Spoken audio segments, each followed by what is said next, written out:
Peint par Hubert et Jan van Eyck, l'agneau mystique a été considéré comme un chef-d'œuvre dès son installation dans la cathédrale Saint-Bavon de Gand, en Belgique, en 1432. C'est en effet un des tableaux majeurs de l'école flamande. Son état de conservation est excellent, l'œuvre étant toujours restée à Saint-Bavon à quelques épisodes près. Cela en fait un précieux témoignage de l'un des genres caractéristiques de la peinture médiévale, le polyptyque. Ces grands retables font partie des œuvres les plus saisissantes que la fin du Moyen-Âge nous ait laissées, comme le polyptyque du Jugement dernier de Rogier van der Weyden, conservé lui aussi dans l'endroit pour lequel il a été créé, l'Hôtel-Dieu de Beaune. L'élément le plus important du polyptyque est la partie centrale, qui donne à l'œuvre sa signification et son nom.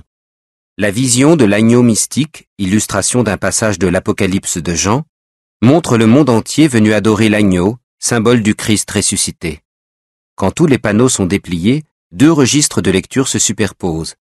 La partie terrestre occupe le niveau inférieur, le paysage du fond unissant les volets extérieurs au panneau central.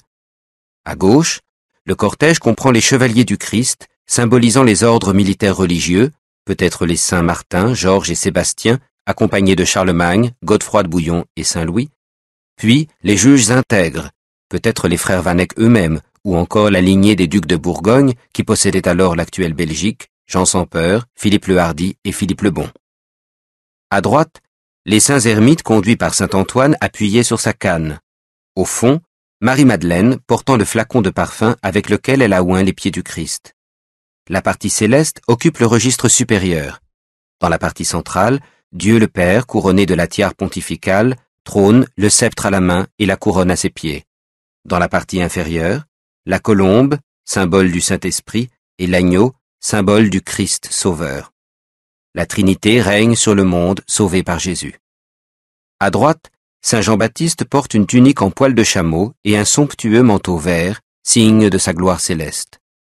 À gauche, la Vierge Marie.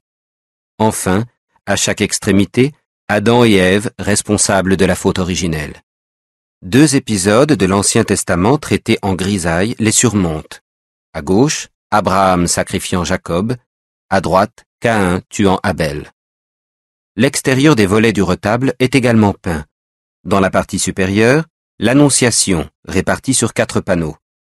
En haut, la Sibylle d'Érythrée, à gauche, et la Sibylle de Cume symbolise l'annonce faite aux païens.